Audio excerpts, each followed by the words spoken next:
En tant que pathologiste, je voudrais reprendre le contexte dans lequel on va parler aujourd'hui. Alors, on a l'immense chance d'avoir Laure Fournier, qui est professeure de radiologie, comme modératrice de cette session, et en tant que radiologue, elle connaît parfaitement tout ce dont je vais vous parler en préambule et va trouver ça complètement déjà vu. Mais je pense que c'est important de faire ce lien avec les radiologues, et c'est pas pour rien qu'on essaye de travailler le plus possible ensemble. Parce que vous allez le voir à la fin de ma présentation, pouvoir travailler ensemble va apporter une foultitude d'informations qu'il va falloir intégrer, utiliser, ne pas raconter n'importe quoi, et de bien savoir de quoi on va parler. Donc, en fait, en anatomopathologie, par extension, on est vraiment sur de la vision par ordinateur et du traitement d'image. Alors, c'est un peu béotien, mais c'est très important de regarder toute la place que l'intelligence artificielle va prendre.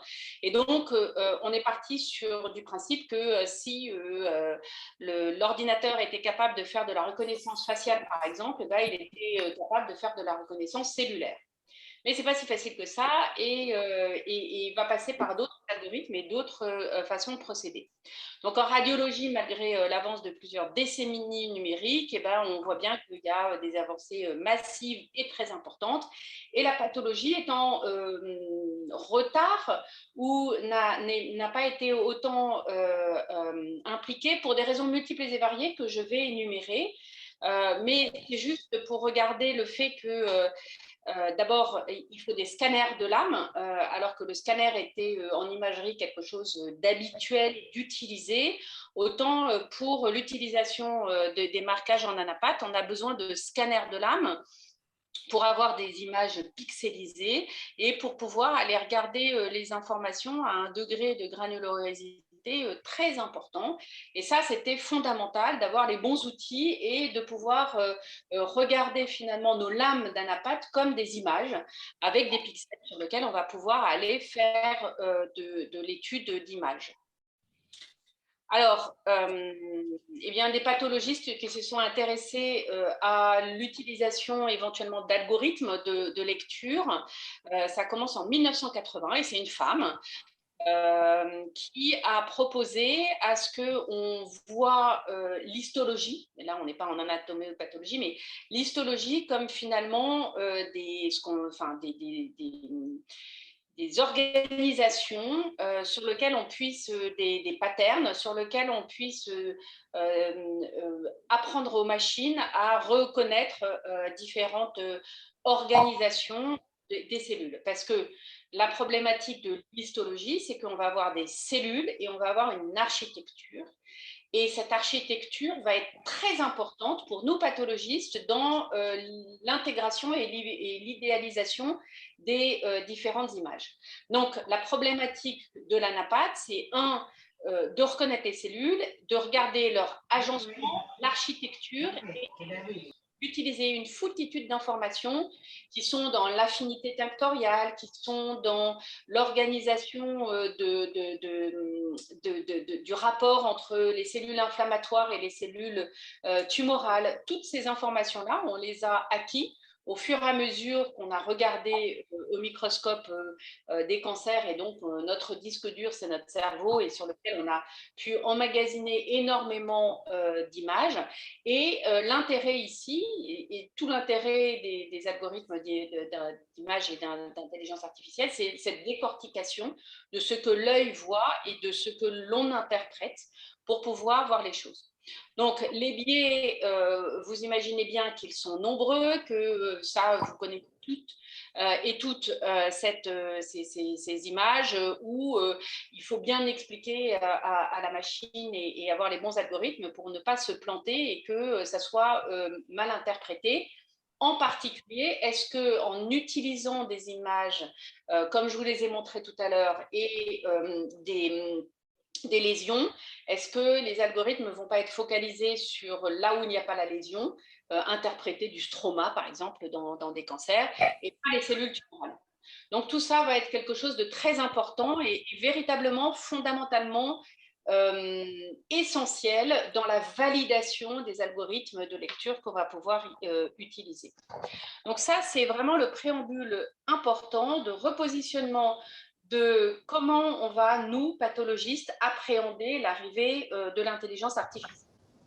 Alors, est-ce que, alors là, je vous ai mis française, l'anatomopathologie française et mondiale va disparaître, ou au contraire, doit-on considérer l'IA comme une aide ou une opportunité?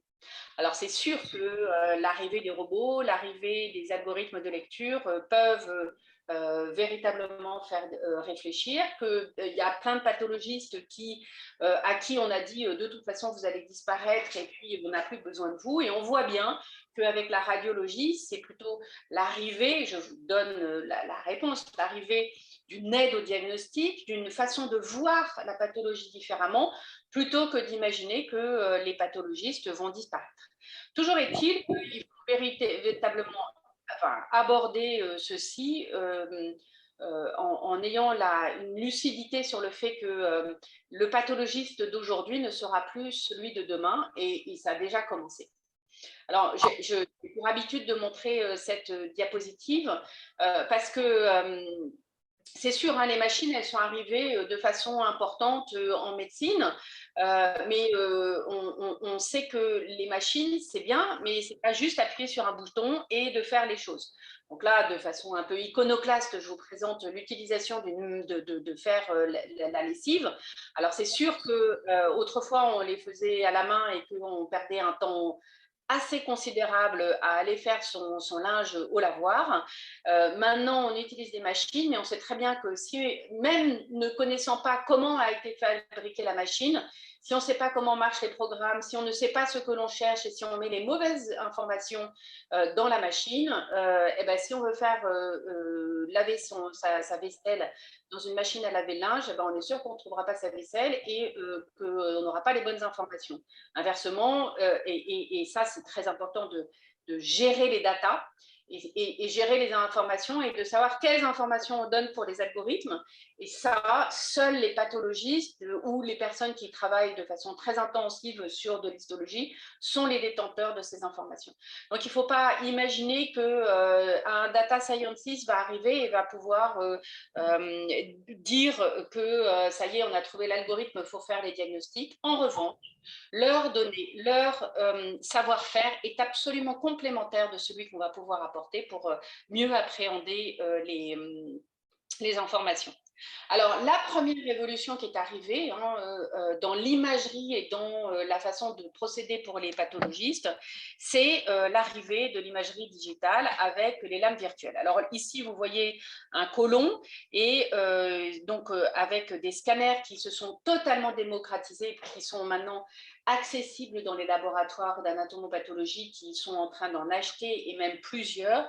Certains sont même à haut débit qui permettent de passer des milliers de lames matin et soir, et donc de les scanner et de pouvoir avoir des images comme ça. Alors les images, elles sont d'autant plus de bonne qualité que vous pouvez voir ici des zooms à différents degrés de grandissement, et que vous voyez que la qualité de l'image est d'ailleurs de meilleur en meilleur, et qu'on peut vraiment les utiliser au quotidien. Alors, les avantages de ces lames virtuelles, avant d'arriver sur l'intelligence artificielle, c'est qu'on peut les consulter de n'importe où, qu'elles peuvent être stockées et réutilisées pour des discussions diagnostiques par Zoom, à travers, par exemple, la France pour faire des conférences d'expertise, ou même à travers le monde ou l'Europe pour en faire, et puis que ça sert aussi comme banque de données pour la formation des plus jeunes, ou une formation continue, ou bien même de pouvoir les garder et d'en faire des images qui permettent le diagnostic et qui sont facilement mobilisables, plutôt que de descendre, d'aller chercher la lame. Donc, pour les patients, c'est un vrai plus de pouvoir avoir ces lames sur lesquelles on va pouvoir faire. faire les diagnostics plus rapidement. Alors, l'autre chose qui est aussi intéressante, c'est que ces lames virtuelles ou même l'utilisation de lames de plus en plus, eh bien, on va pouvoir les utiliser en réseaux sociaux et parfois, on a des échanges sur les lames virtuelles et le passage d'informations assez rapidement qui sont en train de complètement bouleverser l'utilisation de l'image en anapathie. Mais ça, c'était une petite digression. Revenons à l'imagerie digitale. Donc, l'imagerie digitale en anatomopathologie, alors ça, c'était, vous voyez, 2019, c'était important de vous dire que ce sont des choses qui sont en train d'arriver de plus en plus et maintenant qui ne sont plus discunables. En 2019, il n'y avait pas grand monde pour dire que finalement, c'était un bouleversement dans nos pratiques et dans notre façon de faire en anatomopathologie.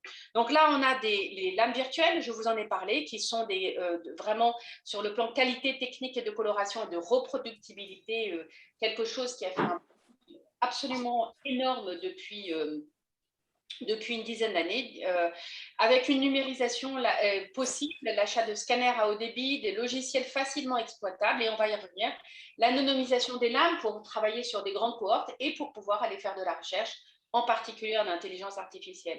L'organisation de la numérisation est très importante avec la structuration de laboratoire, on va le voir, à modifier avec le rôle des techniciens et des secrétaires qui va être aussi une vraie interrogation, des serveurs de distribution et des stockages adaptés et une informatique à haute capacité. Il y a la problématique de compétences de proximité. S'il y a des applications en IA, eh ben, il faut des informaticiens, des data scientists qui vont travailler de pair avec les pathologistes. Et puis, la problématique des stockages avec la sécurisation du stockage, des serveurs, la durée du stockage, qui est véritablement une vraie question sanitaire, mais aussi sur le plan médico-légal, de savoir comment. Donc, pour rappel, hein, quand on a des lames, il n'y a pas véritablement de temps pour lequel il y a enfin, en gros, on garde le temps des lames à l'heure actuelle, mais on peut par exemple dans les hôpitaux, les garder 30 ans pour faire des cohortes un peu historiques sur lesquelles on peut travailler. Donc, combien de temps on va garder toutes ces informations qui sont numérisées et qui sont lourdes sur le plan du stockage et pour lequel est-ce qu'il faut travailler sur de l'identification de l'âme d'intérêt. Dans ces cas-là, remodifier aussi la façon de faire des pathologistes qui ne vont pas pouvoir garder toutes les informations. Alors, on va rentrer dans l'intelligence artificielle. La problématique, en fait, c'est de la prédiction, de la précision des algorithmes décisionnels et d'aide au diagnostic de stratification. Donc, en particulier avec l'arrivée des biomarqueurs. Et là, ce papier, hein, qui est un peu à l'inverse de ce que je vais vous raconter, qui utilisait des pigeons, donc dans PLOS ONE, hein, quand même, à nous prendre un peu pour des buses, des pigeons qui reconnaissaient des images de cancer du sein. Et donc, un pigeon, et donc le papier était pour dire que les pigeons étaient très bons pour reconnaître les cancers du sein. Enfin, sauf qu'ils ne sont pas capables de dire quand il y a une infection, ils ne sont pas capables de dire quand il y a un cancer métastatique, quand il y a un lymphome, ils ne sont pas capables de dire quand il y a une tuberculose.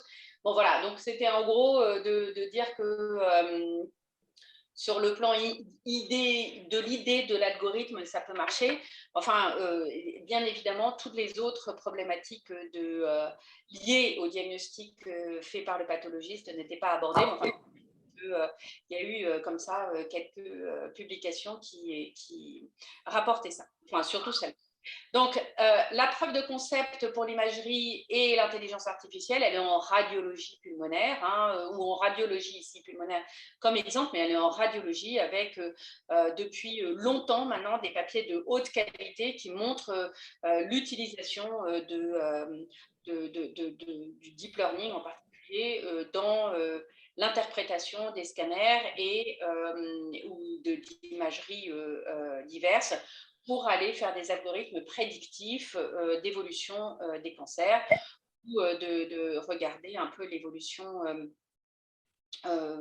en fonction d'autres données qu'on va pouvoir adjoindre en particulier cliniques.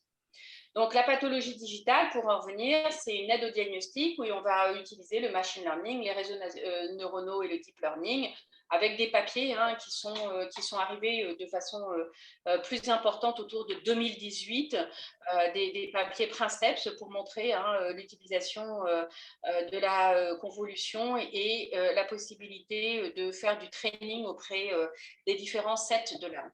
Donc, ceci induit d'emblée la nécessité d'avoir énormément de données de l'âme pour pouvoir faire des diagnostics. Et ça a une vraie conséquence sur la lourdeur de la prise en charge de ces prélèvements.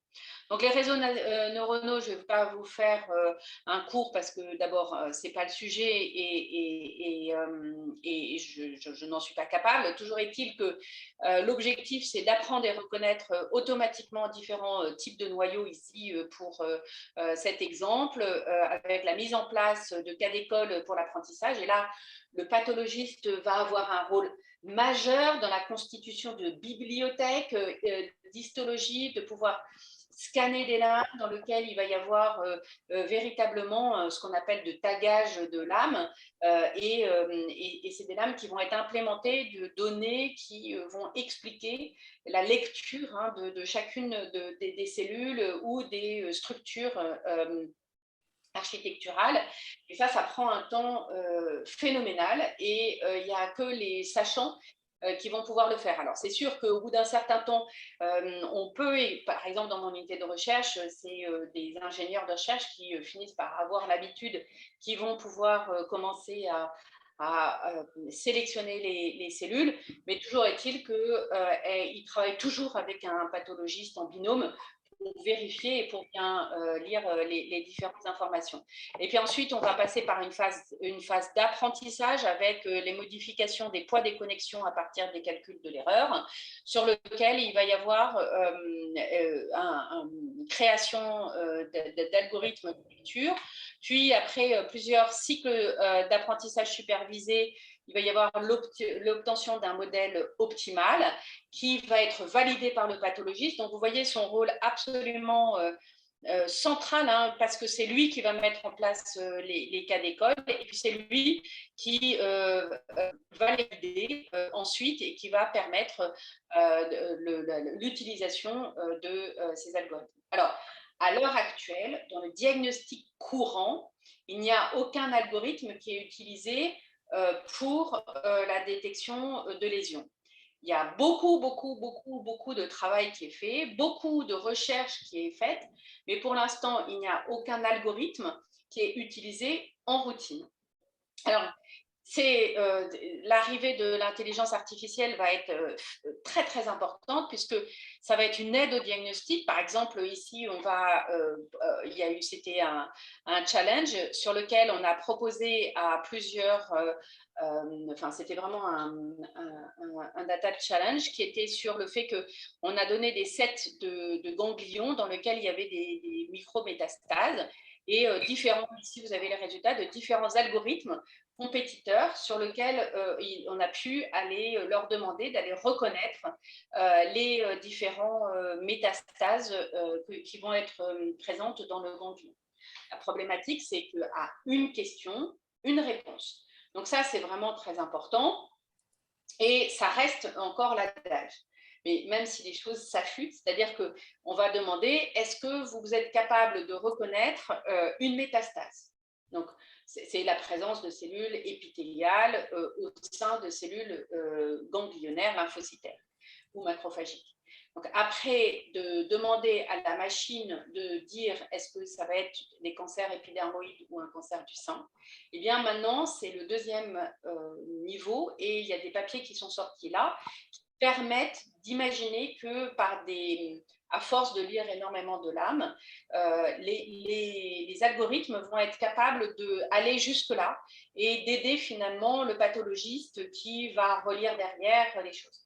Alors, le pathologiste va utiliser ses premiers sets et va utiliser l'immunohistochimie ensuite pour affiner son diagnostic. Toujours est-il que ça fait partie des choses très importantes et qui permettront certainement à terme de proposer des signatures.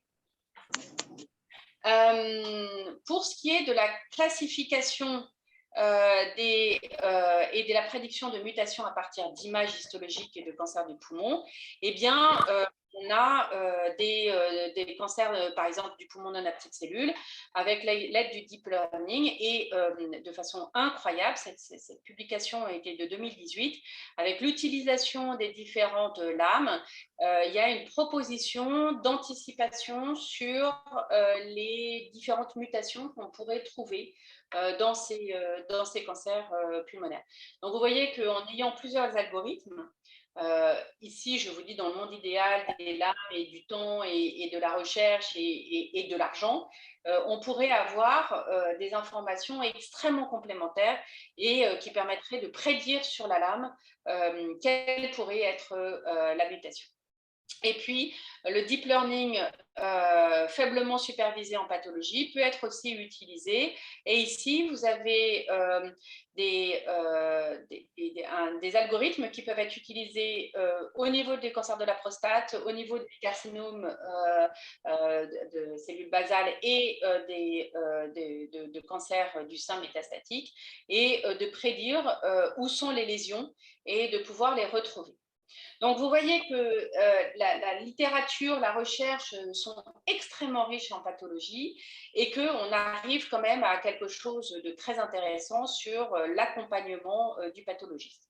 Ce qui fait amener certains, alors je vous l'ai montré, là c'est la proposition de créer un augmented reality microscope où tout est intégré et où on va pouvoir faire de l'intelligence artificielle directement combinée avec la lecture et de l'immunohistochimie et de la lame HE ou HES en fonction des pays. Donc vous voyez qu'on est en train d'arriver sur des choses extrêmement riches, encore une fois, qui vont être sur le développement de super microscopes. Voilà, celui-là reste un prototype, mais il y a des gens qui sont en train de travailler dessus. Alors, utiliser de l'intelligence artificielle, pour l'instant, on est aussi, en tant que pathologiste, sur du développement en interne, avec des intercurrences avec de la recherche institutionnelle, des partenariats avec des startups, des partenariats avec des GAFAM, pour certains qui ont utilisé beaucoup de leurs données et avec de la numérisation systématique, et puis des défis et des data challenges sur lesquels les pathologistes sont en train d'investir de plus en plus, comme les radiologues l'ont fait à un moment. Donc là, c'est un travail qu'on avait fait dans le service. Il y avait un thésard qui s'appelle Charles Lépine, qui a travaillé sur des marquages immunohistochimiques et qui a fait des lames scannées sur des tumeurs qui sont extrêmement rares, des tumeurs de l'enfant, qui sont bénignes et qui s'appellent des papillomatoses laryngées. Et la problématique, c'est la récurrence de ces pathologies et de pouvoir les traiter. Donc, on a essayé de trouver, à part de l'immunohistochimie et par de la lecture avec des algorithmes déjà intégrés par machine learning dans le scanner. Ici, c'était un scanner spectral que j'ai utilisé. Puis, on s'est amusé à faire la comparaison entre les marquages par immunohistochimie et les marquages qu'on a pu avoir avec le machine learning, et puis ensuite les marquages avec l'algorithme de lecture avec des algorithmes d'IA, et on a montré que les algorithmes d'IA pouvaient donner des informations qu'on n'avait pas avec du machine learning.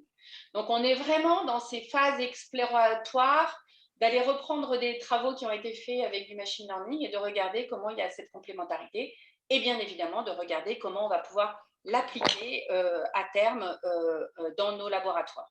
Donc, bien évidemment, il va y avoir aussi l'exploration multiparamétrique des tissus qui va arriver avec l'application, par exemple, au cancer, puisqu'on est avec la Société française de cancérologie, avec des travaux qui fait sur… Donc, vous savez qu'il y a les tumeurs, et puis autour des tumeurs, il y a beaucoup de cellules inflammatoires et immunitaires qui sont importantes. Et toutes ces cellules inflammatoires et immunitaires peuvent être des lymphocytes, des macrophages, et vont avoir un rôle dans la régulation de l'oncogénèse peu, mais finalement dans la, la propension aux cellules tumorales à s'expandre, à métastaser, et donc le micro-environnement prend une part de plus en plus importante. Donc, comment on va aller explorer ce micro-environnement? C'est pas si simple que ça. On sait qu'il y a plein de différentes façons de l'explorer, avec en recherche des greffes orthotopiques, des explorations ex vivo de ce micro-environnement qui est extrêmement complexe. Et puis, bien évidemment, il va y avoir l'imagerie in situ. Donc, en anapath, on utilise le microscope de lecture avec de l'immunohistochimie. Ici, vous voyez qu'on peut déjà utiliser de l'immunohistochimie multiple avec du chromogénique et non pas de la fluorescence. Et puis aussi, dans les laboratoires d'anapath, on a l'habitude d'utiliser le microscope fluorescent avec lequel on va pouvoir faire des marquages multiples. Mais de plus en plus, il va y avoir des interconnexions. Alors, c'est l'anapath du futur, mais c'était important aussi de vous en parler, avec des scanners qui sont capables de voir jusqu'à 7, 8, 9 couleurs en même temps. C'est ce qu'on appelle des scanners multiplex, qui vont permettre de marquer différentes cellules inflammatoires et les cellules tumorales ici avec la cytokératine, et de regarder l'interaction qu'il va y avoir dans ce micro-environnement. Donc tout ça, ça fait partie des choses très importantes dans le développement aussi, dans la phase pour l'instant vraiment recherche, mais d'utilisation de l'imagerie, du scanner et du numérique pour pouvoir avoir des informations qu'autrefois on ne pouvait pas avoir.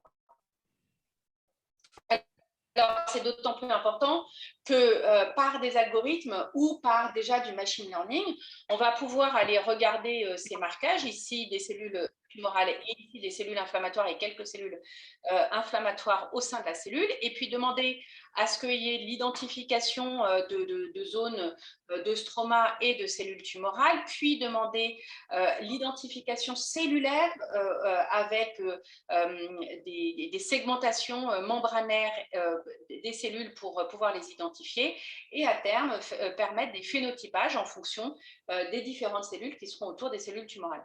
Donc là, vous voyez que on change de dimension, et qu'avec l'arrivée du numérique, avec l'arrivée des cellules de la numérisation, on est en train de changer complètement de paradigme. Donc, on va revenir vers quelque chose qui est très, très important, et ce que je vous ai dit, c'est que rien ne pourra se faire avec des informaticiens de haute volée, des ingénieurs très acculturés à l'imagerie, parce que travailler sur de l'image, ce n'est pas la même chose que de travailler sur des datas, et de pouvoir qualifier les datas, puisqu'on va avoir une pléthore d'informations qui vont être autour des cellules, des noyaux, de la taille, de la distance entre les différentes cellules, et donc des interactions diverses et variées qu'on va pouvoir avoir. Donc là, on a d'autres multiplex. Ici, vous voyez qu'on peut arriver jusqu'à 1, 2, 3, 4, 5, 6, 7, 8, 9 couleurs, et qu'on va pouvoir intégrer toutes ces données. Alors, toutes ces données, qu'est-ce que ça va faire à terme? C'est l'augmentation potentielle de l'activité de routine, avec des informations qui vont être extrêmement importantes dans l'utilisation des différentes façons d'aborder les cancers, avec de la recherche, mais aussi de la routine qui va permettre vraiment d'incrémenter nos données, l'utilisation de l'immunohistochimie, l'utilisation de la fluorescence, et de pouvoir proposer des algorithmes de plus en plus performants dans l'identification des cancers. Et je vous l'ai dit, faire de la prédiction et être dans cette dynamique. Alors, ça veut dire quoi? Ça veut dire que les laboratoires d'anapath, ils sont en train de changer complètement, et vous voyez tous les facteurs qui vont être très importants pour voir comment ils vont influencer les marquages et le fait. Donc, on va avoir des différentes organisations, soit avec de la lecture automatisée, avec de la validation d'immunohistochimie, avec des pour faire l'immunohistochimie, avec des scanners de l'âme extrêmement importants, avec de l'analyse et de l'interprétation pour lequel il va falloir travailler. Donc, vous voyez que tout ça va s'intégrer dans l'organisation de nouveaux laboratoires.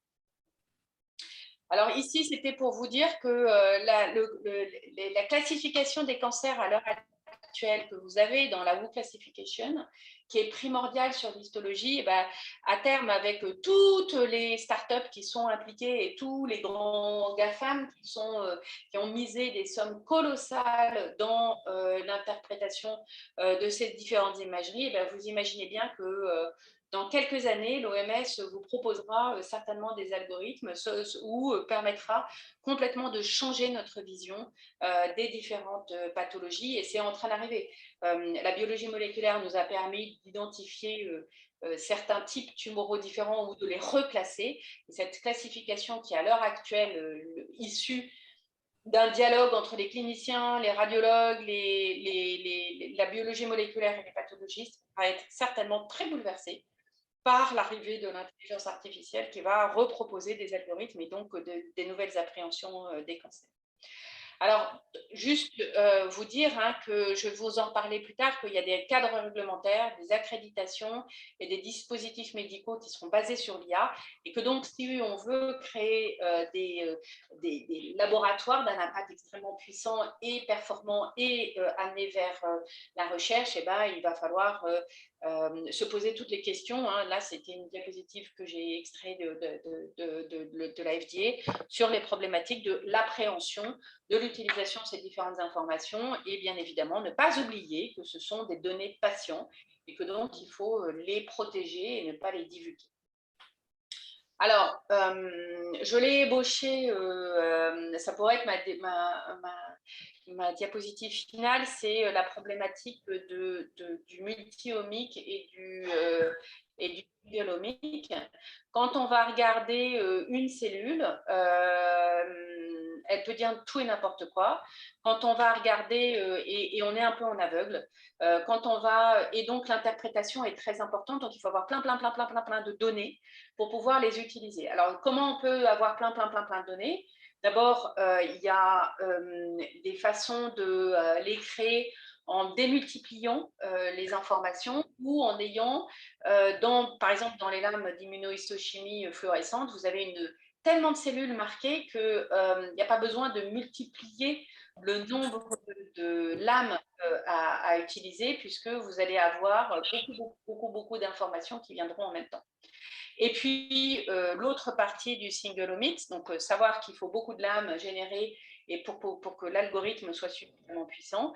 Et puis, le multi-omics sur le fait que c'est en mettant la radiologie, la radiomique avec la pathologie digitale, avec les informations patients, qu'on va réussir à avoir une vision exhaustive de la pathologie et de ce que l'on pourra proposer comme thérapeutique optimale pour le patient.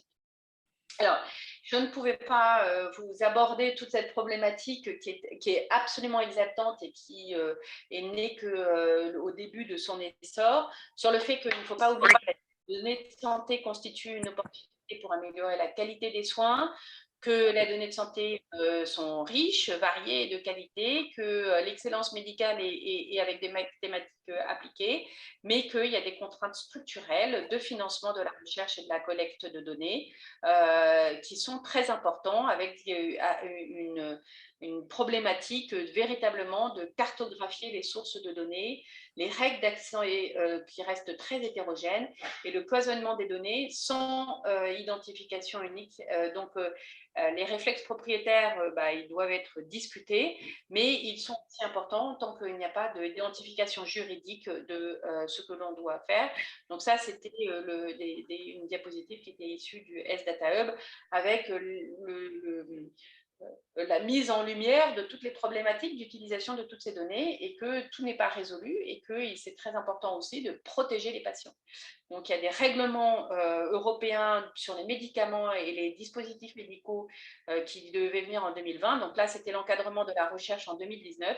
Et vous savez que tout ça est très important et qu'il ne faut pas oublier qu'il y a des règlements éthiques et réglementaires, avec bien se rappeler que la lame virtuelle était un échantillon biologique, au même titre que du tissu, du sang, des urines, et que donc, en fonction de l'utilisation de ces lames virtuelles, eh bien, il y a des non-oppositions ou les consentements du patient, ou l'absence d'opposition et de consentement en fonction de ce qui sera demandé, mais de bien vérifier la déclaration des différentes données que vous aurez, et ne pas oublier que vous travaillez sur des images de patients. Donc l'anonymisation fait partie des choses très importantes. Alors, il y a des choses qui sont assez intéressantes en ce moment sur l'utilisation des données patients. Si vous voulez utiliser vos lames, qu'elles sont anonymisées et que vous ne voulez pas que ça croise avec les patients, il y a des startups en France, mais aussi dans le monde, qui sont en train de travailler sur la création d'avatars de patients. C'est-à-dire que vous allez avoir un set de patients qui va ressembler à celui que vous avez, qui va vous permettre de pouvoir proposer des algorithmes sans que vous ne touchiez aux données de vos patients, et puis après, vous allez utiliser vos données patients comme un set de validation de l'algorithme. Donc ça fait partie des pistes que l'on peut utiliser pour l'intelligence artificielle. Donc moi, j'aime bien cette diapositive qui ressouligne que j'avais retrouvé ça dans un... Je n'ai pas retrouvé la date, mais vu comme sont habillés ces deux personnes qui sont deux docteurs, qui disaient qu'aucun médecin ne peut remplacer... chaque médecin qui peut être remplacé par une machine le mérite. Et pour être remplacé par la machine, ça veut dire que on restera toujours des médecins. Certainement, on travaillera différemment. Certainement, il va falloir redéployer des savoir-faire et des savoir-être. Il n'est pas nécessairement nécessaire de savoir coder, mais par contre de savoir de quoi ont besoin les informaticiens pour travailler.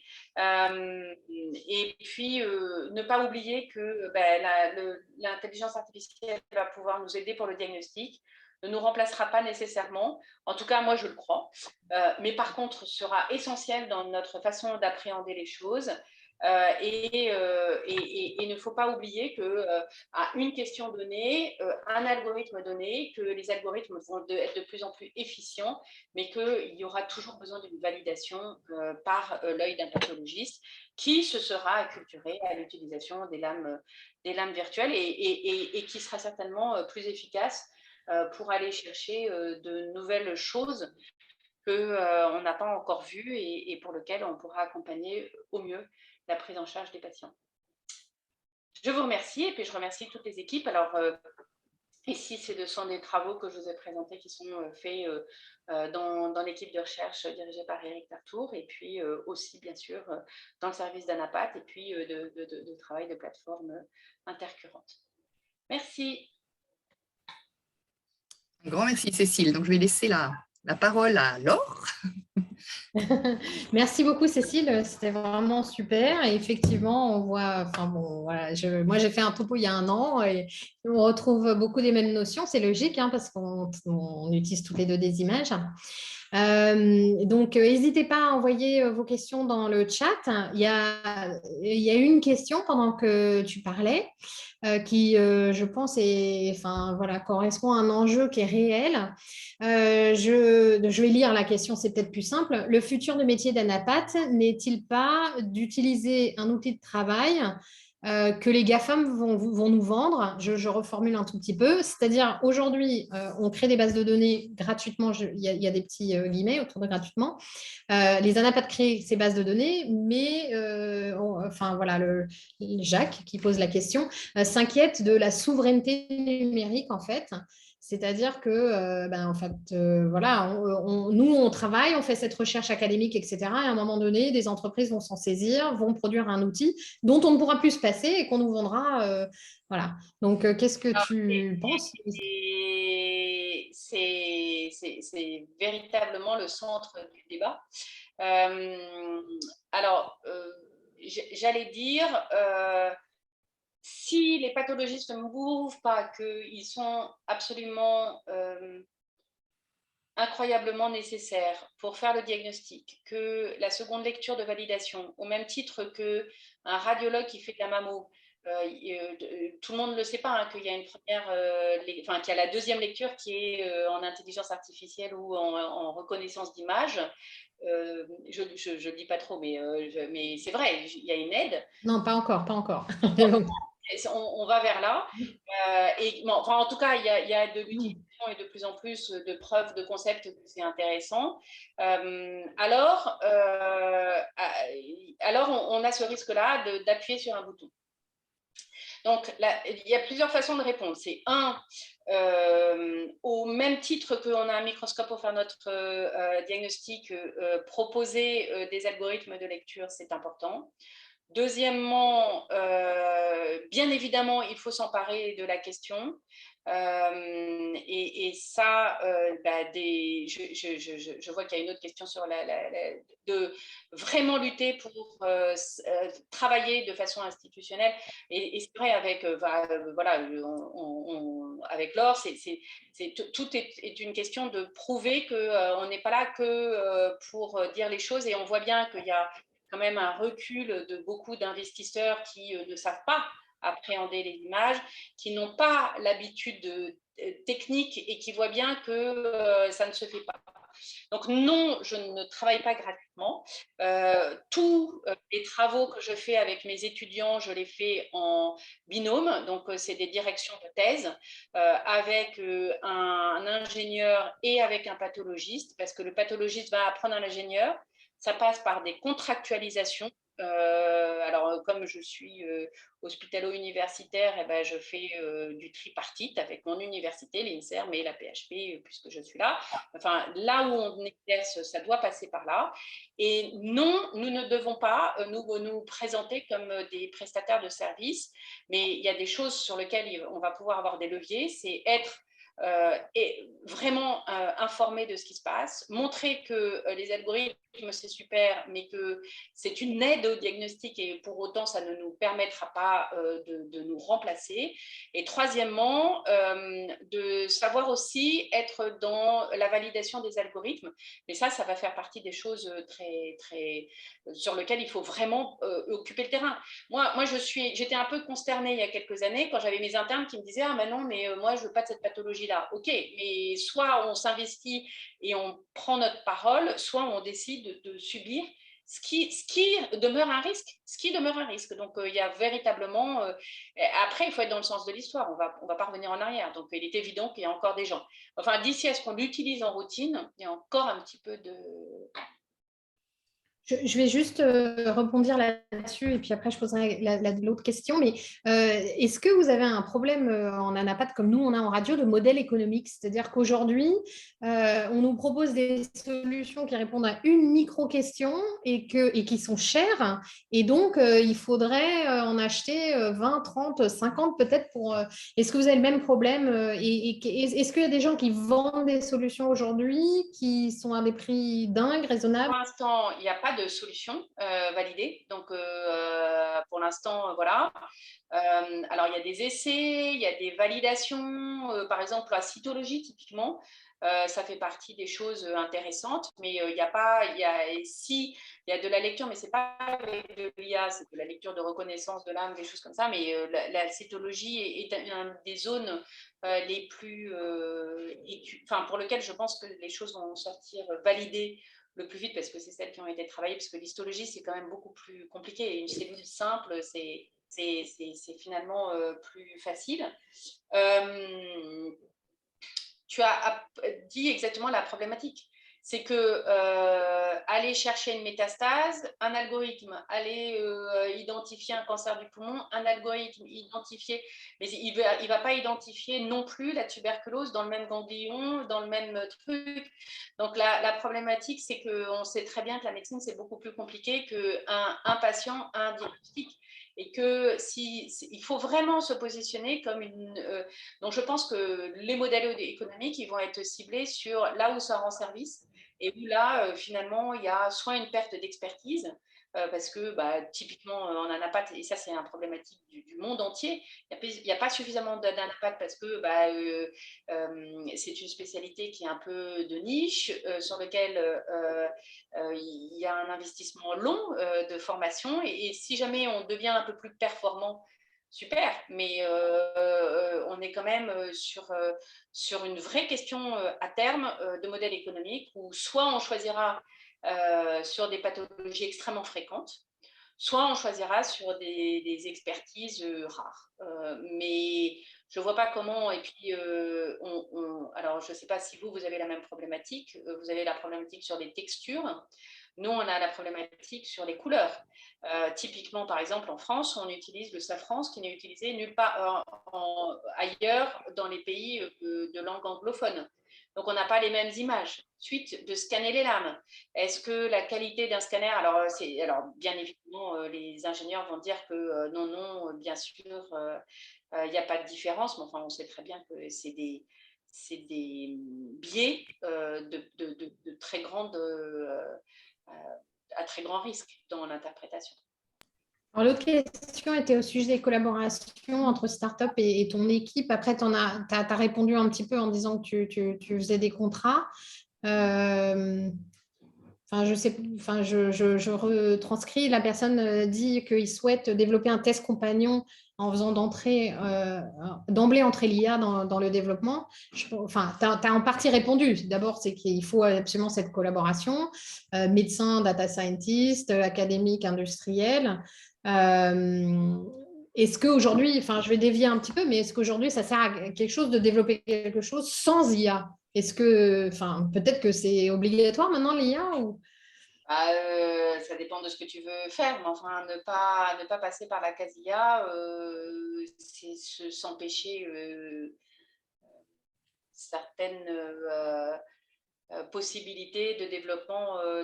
Et puis, encore une fois, l'IA, sur le plan de la recherche, permet de voir des choses, et ça, toi aussi, tu le vois, c'est-à-dire que voir des choses qu'on n'avait pas suspectées et qui permettent de réfléchir autrement. Et ça, c'est endogène à la problématique de l'humain, de se poser les questions. Mais je reste persuadée que c'est les sachants, c'est-à-dire des radiologues, des pathologistes qui vont aider à voir ce que les autres n'ont pas vu, ou de dire ça n'a pas de signification, ou de poser aux gens avec qui on collabore, est-ce que ceci a une signification ou pas. Donc, c'est très important de faire ces collaborations, de bien poser les questions, et puis surtout de savoir ce que l'on veut et ce que de l'IA. Et ça, c'est sans faire l'effort d'essayer de parler à des ingénieurs et des data scientists, on ne peut pas y arriver, quoi. Alors moi, j'ai une autre question, c'est que en radiologie, alors d'abord, 80% des startups ont fait faillite aujourd'hui, donc qui se sont investis dans la détection.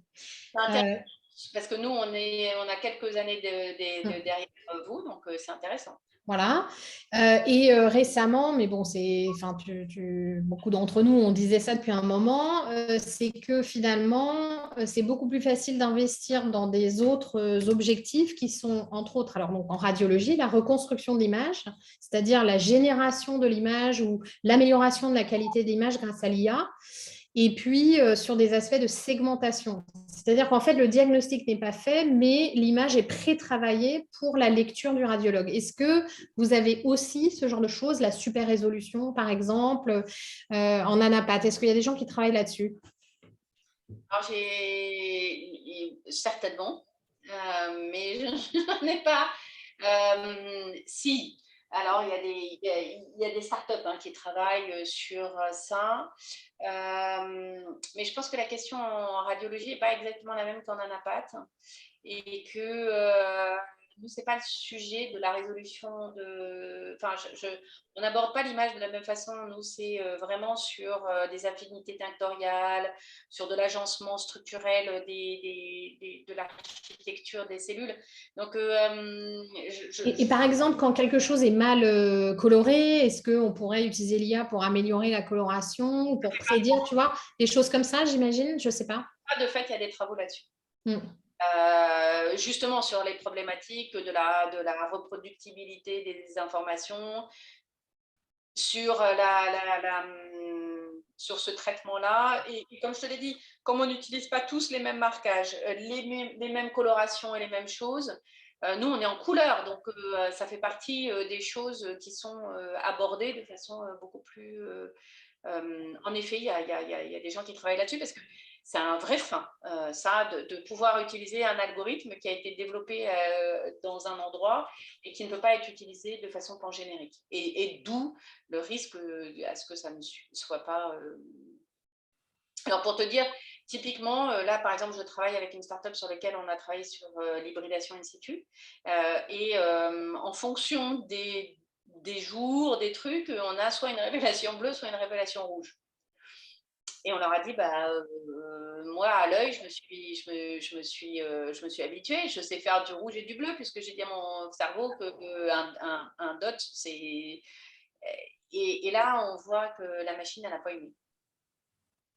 Donc, ça veut dire qu'il y a des informaticiens derrière à dire c'est la même chose que ce soit rouge ou bleu. Et ça, c'est intéressant. Ok.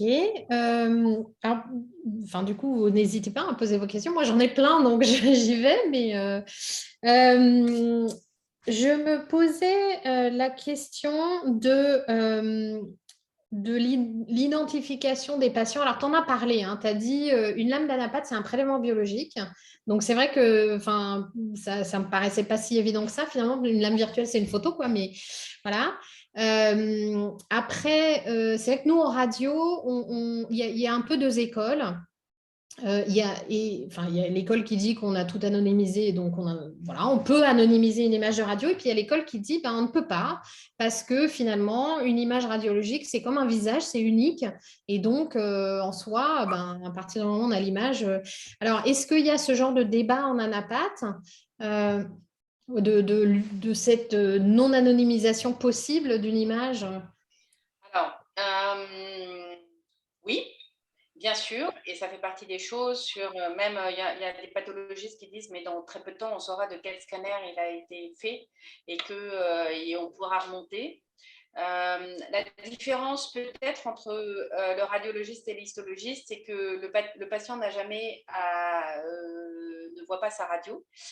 Donc déjà, cette anonymisation-là, elle est importante parce que un des risques chez vous, c'est que le patient reconnaisse sa radio et ça arrive. On l'a vu avec Twitter, que des patients pouvaient reconnaître leur radio. En suivant Enfin, voilà. Donc ça, c'est important. Sur le plan de la radiologie, alors ça fait partie des gros débats qu'on a et typiquement avec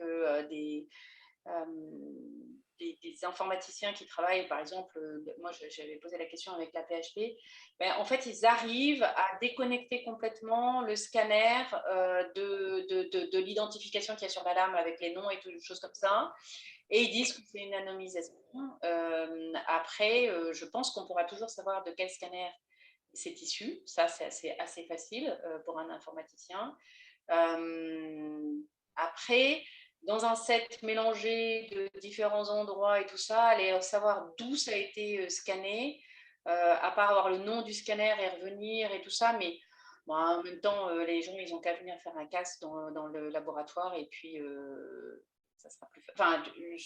Non, mais je suis d'accord avec toi. Ouais. Enfin, dans les directives sur l'anonymisation, ils disent qu'on ne puisse pas recouper de manière raisonnable l'information. Donc, effectivement, comme tu dis, il faudrait que les gens sachent qui a quel scanner, où, quand, à quelle date. Enfin bon, c'est vrai que ça paraît pas raisonnablement faisable. Bon. Si on a envie de le faire, je pense que voilà, mais après d'empêcher l'utilisation de ces données, voilà, je pense qu'on n'ira plus kiffer d'aller chercher des données biologiques. Ok, merci. Peut-être juste, alors dans les 3 minutes qui restent, donc tu as parlé des lames virtuelles et de la numérisation, etc. Alors, j'ai peut-être raté, mais tu dirais qu'on en est où on en est, on a tout juste commencé, Alors, ça dépend où tu es. Il y a des laboratoires qui sont passés à tout numérique avec des investissements lourds, qu'ils soient privés ou publics. Et puis, il y a des laboratoires qui sont très, très en retard, avec des investissements qui sont avec un achat de scanner qui pourrait résoudre beaucoup de problèmes, avec une numérisation qui ne se fait pas. On ne peut pas dire qu'en Île-de-France, en public, on soit très au fait de tout ça, mais c'est en cours. Mais véritablement, ça devient de plus en plus important d'aller vite parce que on perd un côté concurrentiel aussi dans l'investissement de la recherche, mais aussi du diagnostic. Et puis il y a une acculturation à faire. Donc, pour l'instant, pour te répondre, il y a eu quand même une enquête qui fait que dans le public, 70% à 80% des scanners qui sont dans les services ont été achetés par des moyens autres que ceux de l'hôpital. Donc, c'est une vraie question et un vrai problème. Ok, ben, je savais que cette question te tenait à cœur aussi. Voilà. Alors, je ne sais pas si du coup on peut répondre à la dernière question qui est dans le chat. Quelle est la place de la fluohistochimie par rapport à l'histochimie? Alors, je pense que c'est de fluorescence en termes de validation d'un biomarqueur. Je sais, enfin, Ça dépend complètement de la question. Si on est sur du multiparamétrique avec plein de cellules et d'aller chercher la différence, là, c'est la fluorescence. Si on est sur un marqueur simple d'immunohistochimie, enfin simple, si on est sur un marqueur de validation, bah, par facilité, par coût, par investissement, le plus simple, c'est une révélation chimique simple d'immunohistochimie et qu'on n'a pas besoin de fluorescence. La fluorescence est très spécifique, c'est quand on cherche plusieurs marqueurs en même temps ou autrefois, ce qui est en train d'être résolu le plus, c'était que les anticorps étaient difficiles et que les épitopes étaient modifiés au moment des traitements par micro-ondes ou par chaleur qui étaient nécessaires pour l'utilisation des lampes paraffinées. Et donc voilà, mais la fluorescence étant de moins en moins utilisée, sauf dans des choses très précises, la néphro et la dermato. Pour le reste, c'est l'immunohistochimie. donc en gros, préférentiellement utiliser la solution la plus simple. Et puis pour des questions complexes, voilà, d'accord. Bon, bah, je pense qu'on est arrivé au terme de cette heure. Merci beaucoup, Cécile, c'était super. Franchement, limpide, très clair. Et puis, ben, écoutez, je remercie la STFC d'avoir organisé et de m'avoir invité à modérer cette session. Un grand merci à toutes les deux et bonne soirée à tout le monde. Donc demain, je vous envoie le lien et le PowerPoint. Merci. Oh, merci. Bonne soirée à tous.